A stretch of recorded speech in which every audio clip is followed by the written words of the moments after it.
Hello everyone, কেমন আছো তোমরা সবাই? আশা করছি প্রত্যেকে ভালো আছো।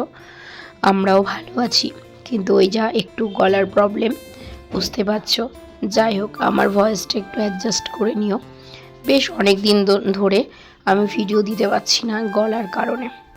তো যাই হোক, সকালবেলা স্নান হয়ে গেছে আর আমি ধূপ জ্বালিয়ে দিয়েছি। এখন না দুবেলা করেই ধূপ জ্বালাই, একটা মনে একটা আলাদা শান্তি পাই আর কি। সকালে সকালে স্নানও হয়ে গেছে, এখন পুজো দিতে যাব। আগে ঘরের ধূপটা জ্বালিয়ে নিলাম। তোমাদেরকে বলছিলাম আমার গলার কথা, আমি কথা বলতে পারছি না, তাও তো এখন একটু কথা বলছি। অনেক কষ্ট করে ভিডিওটা পোস্ট করছি, মানে ভয়েস দিয়ে। যাই হোক, আশা রাখছি 2-3 দিনের মধ্যে সুস্থ হয়ে যাব, তখন আবার নর্মাল ভয়েসে তোমাদের সাথে গল্প করব। তো যাই হোক, ঠান্ডা জল খেয়ে ফেলেছিলাম, তো সেই জন্য তোমরা যারা আমার ভিডিও দেখছো তাদের প্রত্যেককে বলবো ঠান্ডা জল খেও না। ওয়েদারটা তো এখন ঠিক নেই, তো যখন হট করে গরম পড়ে যাচ্ছে, হট করে বৃষ্টি হচ্ছে, ঠান্ডা ওয়েদার হয়ে যাচ্ছে, তো সেই কারণে কিন্তু ঠান্ডার সমস্যাটা হয়ে যাচ্ছে। ঠাকুর ঘরে না কিছুক্ষণ সময় কাটিয়েছি, পুজো তো হয়ে গেছে। ঠাকুর ঘরে বসলে একটা আলাদা তৃপ্তি পাই, অনেক শান্তি লাগে, যেই শান্তিটা অন্য কোথাও আর মেলে না। যাই হোক, রান্নার জন্য সমস্ত কিছু গুছিয়ে নিয়েছি।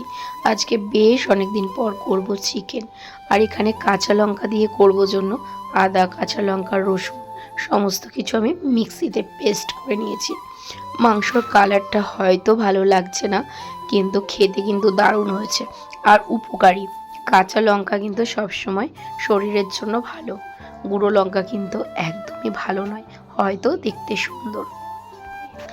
যাই হোক, আর আমার মেয়ে দেখো ড্রয়িং করেছে, বারবার করে বলছে শেয়ার করতে।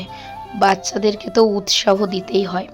যদি সব সময় বাচ্চাদেরকে বলা হয় তুমি পারো না, তোমার দ্বারাই হবে না, এটা ভালো হয়নি, তাহলে কিন্তু ওরা না পারাটাকেই স্বীকার করে নেবে।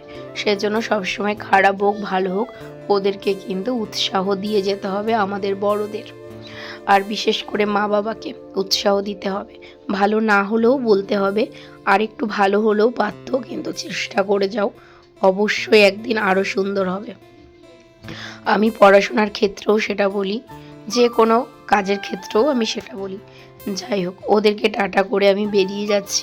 আমার ডক্টরের অ্যাপয়েন্টমেন্ট পেয়েছি, তো সেখানেই ডক্টর দেখাতে যাচ্ছি বলতে ভালো, যেটা রুটিন আর কি মাসের, তো সেটাই আমি ডক্টর দেখাতে যাচ্ছি। আর দুপুরবেলা না জল খাওয়া হয়েছিল না ভাত খাওয়ার পরে, তো এই যে একটু জলও খেয়ে নিচ্ছি। তো ওদেরকে রেখেই যাচ্ছি, আর যেহেতু অনেকটা সময়ের ব্যাপার, ওদেরকে নিয়ে যাইনি, আর ওরাও অসহ্য হয়ে পড়বে। আর স্কুটিতে যাব না, মেট্রোতে যাব, তবে আর কি মেট্রো স্টেশন অবধি স্কুটি করেই যাব। তো এই যে দুজন কর্তা গিন্নি বেরিয়ে পড়লাম। জানি না আমার ভয়েসটা তোমরা শুনতে পাচ্ছ কি না বা বুঝতে পারছো কি না, কিন্তু কিছু করার নেই, অ্যাডজাস্ট করে নিও। আমি না ভয় পাচ্ছিলাম, ওয়েদারটা দেখেছো আবার মেঘলা করেছে, যদি এখন বৃষ্টি নামে। ছাতা তো মানবেই না গাড়িতে, ছাতা রয়েছে সঙ্গে, কিন্তু ছাতা ধরলে তো ছাতা উড়ে যাবে। তো আর হেঁটে গেলেও কিন্তু অর্ধেক ভিজেই যেতে হয় বৃষ্টি হলে। তো যাই হোক, এই যে আমরা কিন্তু মেট্রো স্টেশনে পৌঁছে গেছি, কিন্তু বৃষ্টি হয়নি। আর যখন বাড়ি ফিরেছি তখনও কিন্তু বৃষ্টি পাইনি। যাই হোক, ঠাকুর সবসময় সঙ্গে থাকলে, তো সঙ্গে থাকলে কি সঙ্গে আছেন, সবার সঙ্গেই আছেন। আমরা হয়তো ভগবানকে মানে খালি চোখে দেখতে পাই না, ভগবান তো সবার মনেই থাকে, তাই না? না হলে মানুষের যখন দেহ ত্যাগ করে তখন সে আত্মাটা কোথায় যায় বলো তো দেখি? ভগবানের কাছেই তো যায়, তাহলে আত্মাটাই হচ্ছে ভগবান। তো এই যে ওই পাশের ট্রেনটা আসলো, আর মনে হচ্ছে যে এই পাশের ট্রেনটা কখন আসবে। তো যাই হোক, ওদেরকে রেখেই তো আসলাম, আবারও বললাম।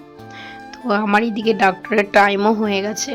আমি না সঠিক টাইমে বেরোনোর চেষ্টা করি, কিন্তু কোনো না কোনোভাবে না যেখানেই যাই না কেন দেরি হয়ে যায়। এটাই হচ্ছে আমাদের গৃহিণী, তাই না? বাড়িতে ফিরে এসেছি ডক্টর দেখিয়ে। আর এই যে আমার মেয়ে বলছে ইনি নাকি মেসি। তো যাই হোক, ও যেটা বললো আমি সেটাই বললাম। আর এটা ভারত মাতাকে এঁকেছে। তো চলো, আজকের ভিডিওটা এই পর্যন্ত রাখছি। সবাই খুব ভালো থেকো।